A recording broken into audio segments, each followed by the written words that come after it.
Coming to the concluding part of the topic on citizenship, it is important to look at public administration and the very law on citizenship. I think while we say there is rights that citizens have, then there is the distinction of who a foreigner or an alien is. The duty and obligations of the foreigners in India may be governed under the Foreigners Act of 1946 or the Registration of Foreigners Act of 1939. Of course, we have to say that foreigners in India will not be treated equally because only citizens have the right to be treated equally. And hence, foreigners may be treated unequally, which means that they may be treated slightly different from what Indians or Indian citizens have. But does it mean that foreigners have no rights at all in India or under the Constitution of India? First of all, a foreigner is one who is not a citizen of this country but still continues to reside in this country for various reasons and purposes. He could be a foreigner who travels to India on a tourist visa and decides to overstay, or he's probably traveling in India. He is here on business. He is here on research. He is here on a diplomatic mission, or any other person. But generally they are not citizens, right? They are not citizens who are holding the Indian citizenship, and hence I think the Constitution of India very clearly says that foreigners will not have fundamental rights of certain kinds and categories. For example, those mentioned under Article 19 are solely available to Indian citizens alone. These are, freedoms that citizens alone will have. In Article 19, you will notice that only citizens have the freedom of speech and expression. Only citizens have the freedom of movement. Only citizens have the freedom to, do trade, occupation, and business. These are only provided to citizens. So citizens have these extra freedoms that foreigners may not have. And I think every other constitution tries to make that distinction. Second, you will notice that every sovereign nation, while can deny foreigners certain kinds of freedoms or rights, you will notice that as democratic sovereign states, they have to follow the principles of natural justice. And basic human rights have to be granted even for foreign nationals. And that is where the UDHR principle of 1948 becomes very relevant and important. It talks about universal declaration of human rights as an integral part of the democratic process. And these are not just constitution given rights, they are universal rights of human beings. This is an international law, and international law usually guides most of national law, but sometimes what national law cannot provide, international law can provide. You have to understand that while UDHR has not been ratified by India expressly, to a larger extent, the Supreme Court and the High Courts have recognized UDHR as the principle to govern rights, which are not necessarily just fundamental, but which are very basic rights, which even non-citizens should be entitled to. And hence, non-citizens cannot be deprived of their basic liberty and equality, as the case may be. And foreign nationals can access, the judicial system in this country. They can actually, access democratic process in this country. But as the going says, that it's not an absolute right, and it cannot be compared to the rights of the citizen. Also, one must note that there are two articles in the Constitution, Article 22 and Article 20 and 21. These are rights generally that are used in the exercise of, say, detention or arrest. These are rights in terms of where liberty is being taken away. You will notice that in cases, some of these fundamental rights can be suspended during emergency, but we have to assume that those that are providing, say, the right of self-incrimination, the right of an accused during arrest, all of these rights shall be as fundamental rights available to non-citizens or foreigners as well, because the Constitution nowhere uses the word citizen. It uses the word citizen only in Article 19. So I think foreigners have been given protection under the Constitution. They have been recognized with certain kinds of rights, and they are entities that are recognized in the Constitution of India, and hence public administration has a duty and an obligation to not only recognize these rights of the foreigners but also respect it, adhere to it, and see that these rights are not infringed. So foreigners are treated humanely. Foreigners have access to the justice delivery system in this nation, and to a larger extent, I think foreigners have a positive right, as the case may be, under the Constitution of India. Yes, they are not having all the absolute rights, all the rights that a citizen has, and I think that's only fair to give them important rights and not all that are necessary in the democratic process. Now, having said about these things about foreigners, it is important that we also discuss at this point of time, public administration vis-a-vis the citizenship concept. Why is citizen and administration so very important? Right? What is the linkage between citizenship and public administration? Is public administration entirely functionally interconnected to the concept of citizenship? Right? You will notice that public administration is generally established to serve citizenship. The purpose of public administration, administration of those kind of entitlements that are useful to the public. That's what public administration can be normally defined. So, how does the administration and administers administer public property, public rights, and how do they adhere to public duties? What kind of facilities and benefits citizens are entitled to, and how can they be transferred functionally to the public is, I think, very importantly connected with these two words called citizenship and public administration. So every administration usually has to take decisions in this democratic setup for the benefit of the citizens or the larger public, as it were. And you will notice that it is the citizens who can make the choice of the kind of public administration that they want.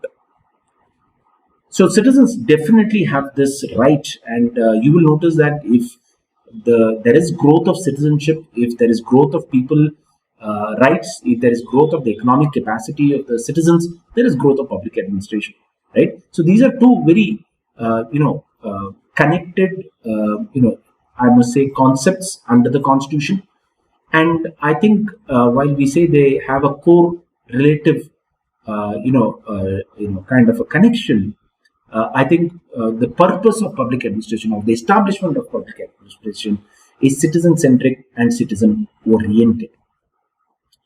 Now, interestingly, friends, to be honest, I think citizens have expectations, right? And while you talk about citizens having expectation, let me tell you, they may have a couple of expectations. First is that they don't want the public administration to be like an alien administration.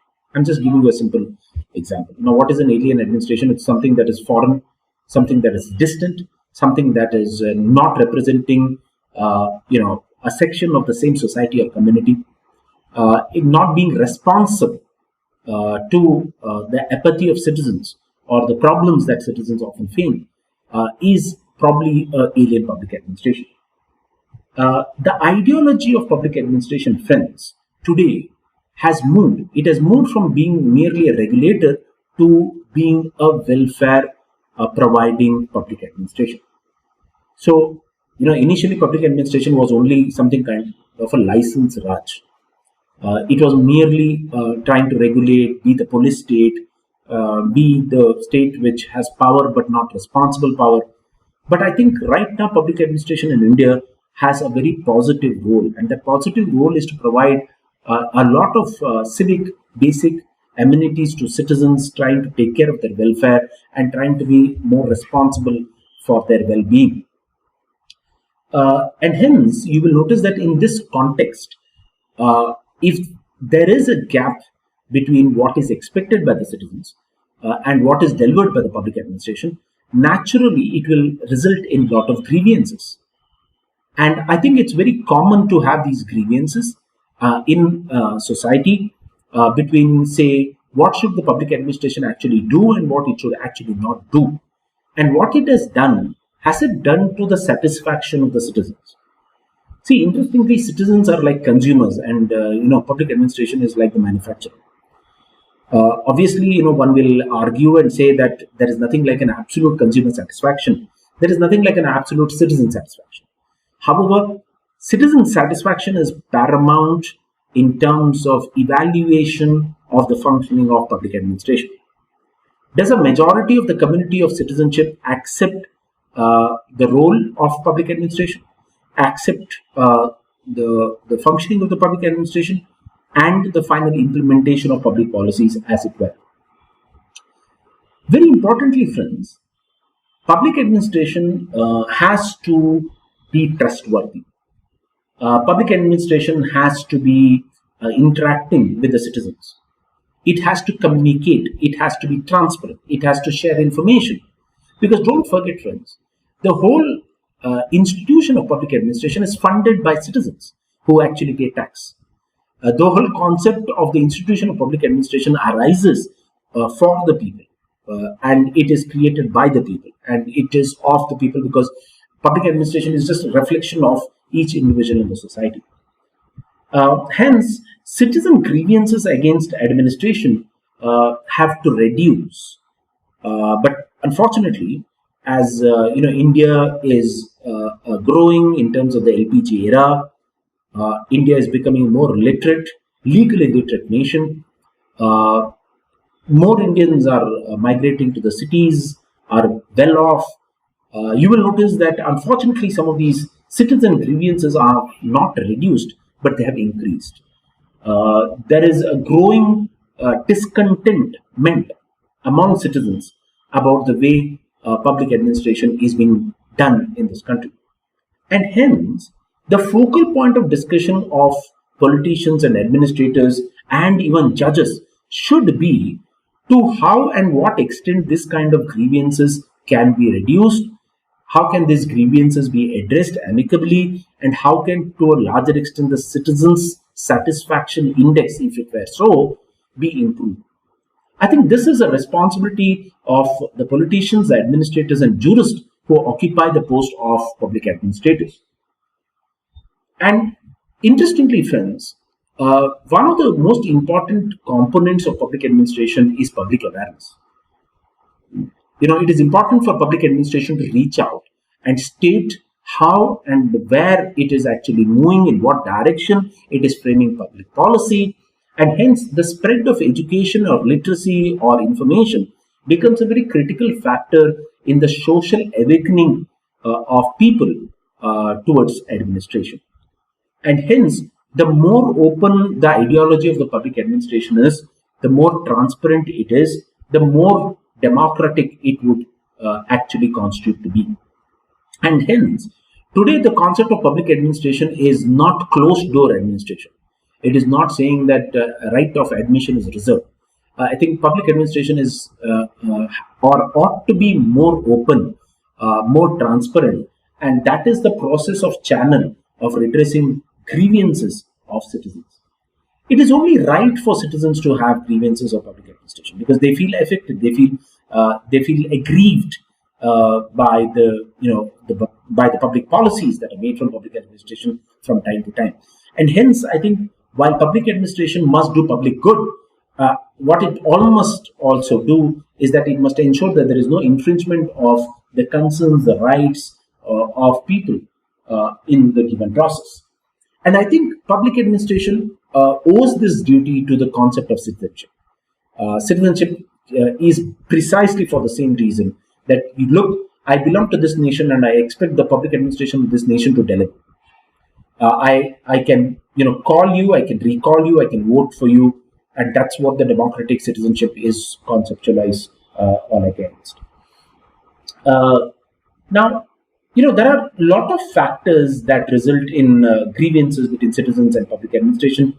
I'm sure there are many such examples, but please note, hence, it is the important duty of public administration to set up institutions for redressal of grievances. And I think that is where the strengthening of the status of a citizen improves. He has to ensure that his grievances are redressed in a timely, speedy, and judicious manner. And he wants to make the government and the institution specially responsible for the exercise of their public powers. So, redressal of grievance, friends, if you notice today, happens through a lot of these quasi judicial bodies that have been created from time to time. For example, it would not be out of the place to say that as of now, say, how does public administration improve accountability? How does public administration improve the informational gap? How does public administration pass on, the vital information of public policy to the citizen? I think one of the mechanisms of doing that is through what is known as the Right to Information Act of 2005. I think RTI Act improved public administration to some extent in India. It was the need of the hour. It was important that citizens can get information from government and public authorities as a matter of right. Earlier, before 2005, it was given as a matter of discretion to the government. And the citizens have the right to know how government functions, where is the money being spent. To a larger extent, you will notice that Right to Information Act also, in one sense, wanted to check corruption in public office and public administration. And please note, citizens have a lot of grievance on corruption, especially in a country like India. Corruption can be a major problem of public life and public administration. And hence, to address all these kinds of grievances, I think the Parliament enacted a very important legislation called the Right to Information Act 2005. And to that extent, the information started passing on. Citizens can demand it, citizens can ask for it, and the government is duty bound to deliver the same. Also, if the information is delayed or denied, interestingly, the RTI Act created a kind of a body called the Information Commissions, both at the Central Information Commission and the State Information Commission, as a quasi-judicial body to redress the grievance between public administration and the citizens who have the right to seek that kind of information. So you will notice that once you read Section 3 of the Right to Information Act, only citizens have the right to information, right? So foreigners do not have. So that is very critical and important. So, citizens has a clear definition or understanding. They can seek this right to information because it's a kind of grievance. It's a kind of leverage of rights between the government, which is a public administration government, to that of the citizen who has the right to it. So you will notice that RTI is only for citizens, and it is only for that grievance redressal. There is a forum that will redress those kinds of grievance redressal as well. And hence, through the enactment of RTI, one would assume, post 2005, a major objective of promoting citizen satisfaction has been achieved. And I think that is just one of the processes of public law that has looked at granting citizenship, that kind of an interesting progressive right. And I think to a larger extent, moving away from the British colonial legacy of saying that there can be secrets of the government. I think that was a major path-breaking movement in this country. Also, I think one should understand that there are expected norms of behavior in a society, and very often than not, these norms are breached by fellow citizens. And it is the duty of the public administration to protect everyone's interest in the society. Everyone has the right to express himself or herself, and those kinds of norms in the society have to be dealt with as strictly as possible. Having said these, friends, please note the norms of behavior in a society between a fellow citizen to another citizen can be redressed, and the police or any other system of governance has to actually come into action. But such norms of behavior are expected even towards foreigners. And hence you will notice that an Indian must respect the rights of the foreigners. And I think that is the basic behavioral pattern that is expected of citizenship, of citizens in this country. And the bureaucracy of public administration must specially protect foreigners because they feel alien in this state or in this country, and sometimes they are here on tourist and tourism purposes.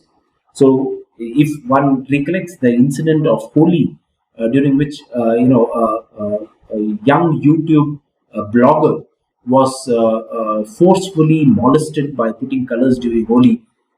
She was actually refusing to take those colors, but a young man unfortunately forced himself on her. And such kinds of action against foreigners are also something that comes within the domain of public administration. A public administration must owe an equal responsibility to protect the rights, liberties of foreigners on land as well. And hence, it is important that foreigners, when they are in India, may also have a lot of grievance of public administration. This is definitely one important possibility. One of the instances or examples of foreigners who may have challenges of public administration could be, the visa or the denial of the visa, extension of visa, or extension of permits to, do business in this country, invest in this country, so on and so forth. So foreigners also should be provided with the platform to redress their grievance as, or if not, more than equal to what citizens are expected to have. So I think that kind of alienation of foreigners in any nation only makes that nation non-accessible to foreigners, right? So a country's worth, a country's development is tested by the means and mechanisms of how much the public administration treats the rights of citizens as equal to the rights of foreigners. And hence, any show of arrogance, irritation, lack of proper response, or procrastinations of delay, as the case may be, only tarnishes the image of public administration, not only in the eyes of citizens, but also in the eyes of foreigners. Right? And friends, please remember, today public administration, when it has a more positive role, say a welfare role, I think there are so many things of public administration that affect the lives of citizens and foreigners. For example, health services, which are emergency health services. A foreigner may actually, meet with a road accident. So can an Indian meet with a road accident? How does the public administration then respond to such kind of emergency health services required by persons in India? I think is a critical factor of the image of public administration, right? So the kind of support, the kind of assistance that is required from public administration is very, very critical, because remember friends, the public administration has a lot of resources at its disposal. It controls government machinery. It is supposed to be held accountable for the same. And I think in certain kinds of matters, citizens and foreigners have to be treated equally. And I don't think either of these parties must be allowed to get frustrated, dissatisfied, or be unhappy with the kind of public administration that is there in the country. Remember, friends, accountability of public administration is so important. If that kind of an accountability, sensitiveness, or responsive public administration is not in place, then what will be the result of it? The result of it, friends, is going to be discontentment among the people.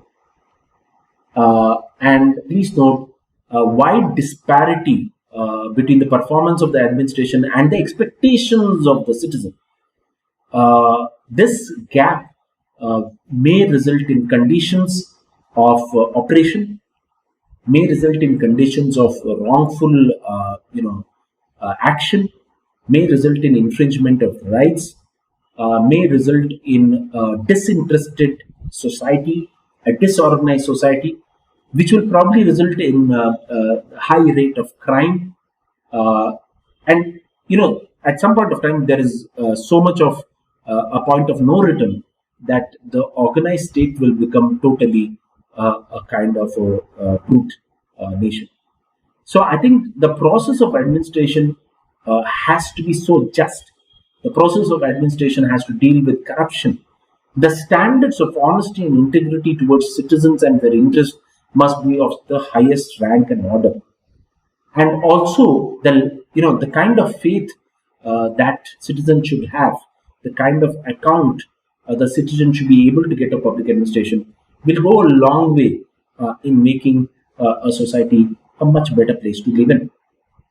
However, friends, please know that an average citizen actually expects certain average things from a public administration.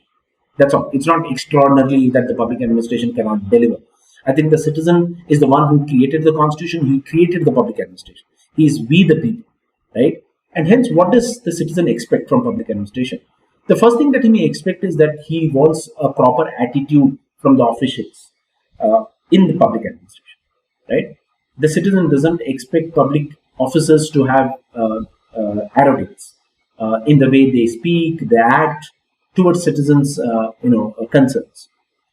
Two, I think the most important aspect in India is they expect things to happen as soon as possible, without delay or without any kind of a waiting period. So I think the time of delivery of public policies in public administration has to be fairly at a quick pace. Three, I think citizens expect no favoritism. I think this is very important. That public administration should be fair, and favoritism, unfortunately, which is such a major thing, sometimes has been ruled out. Finally, probably corruption has to be reduced. Uh, yeah, it's a big ask at this point of time, but probably just taking away middlemen, brokers, is sufficient to a larger extent to deal with corruption sometimes. And finally, I think what citizens expect from public administration is that I think the resources in public administration should be so fairly and equitably distributed so that the gap between the rich and the poor, or the discrimination between the rich and the poor, especially that, the rich can access public administration easily and the poor cannot access public administration easily. I think that simple factors can actually be a tendency that can be overplayed in public administration, and that tendency needs to be curbed. And a failure to recognize a poor citizen's right, I think, is the failure of the public administration, precisely, right? So, taking care of the weakest in the society, taking care of the most vulnerable in the society, it's like a house, friends. In a house, I think the most attention that is deserved are elderly citizens and young children. They are the weakest, per se. When I say weak, they are the ones who require the maximum assistance. So public administration is also about that. They have to identify the most vulnerable community citizens and people who require the first attention. They deserve the first call of public administration, and the same should be followed. And hence, I think the interaction between citizenship and public administration is very, very critical to mount the defense of social harmony and social peace. Because once this gap between citizens' expectation and public administration increases, the result is unfortunately going to be social unrest, social violence, social tension, and finally, at some point of time, it may also result in civil war if necessitated in some jurisdictions.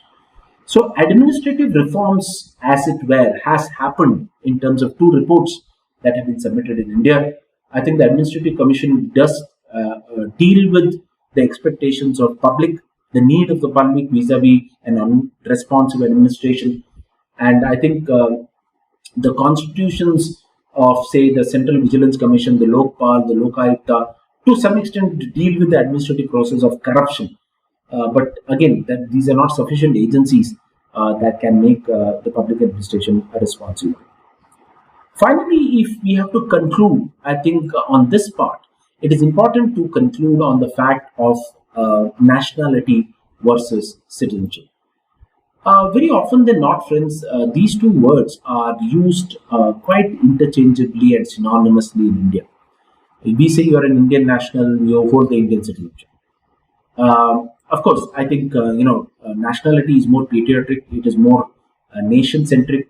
Nationality is more international law-centric. Citizenship is domestic. It is within the citizen versus state. Nationality is between the state, its citizen vis-a-vis international. Sometimes, while you can use this word interchangeably, I think the Supreme Court very clearly wanted to clear the distinction between these two. Please note, citizenship is only granted to natural persons. Yeah, it is granted to me and you. We are natural individuals. Citizenship is not granted to corporates. They are not granted to legal personalities and legal entities. Whereas a company registered in India can be considered to hold Indian nationality. Right. So I think natural persons who hold citizenship enjoy civil and political rights, whereas nationality entitles you to a status that will determine rights of entities in international. So that can be said to be the distinction, because mostly international treaties refer to nationalities. They talk about what can member nations do to their own nationals. So that can be the basis of distinction in terms of clarity of what these two mean. But of course, vis-a-vis natural persons within the constitution as we the people, the concept is citizenship.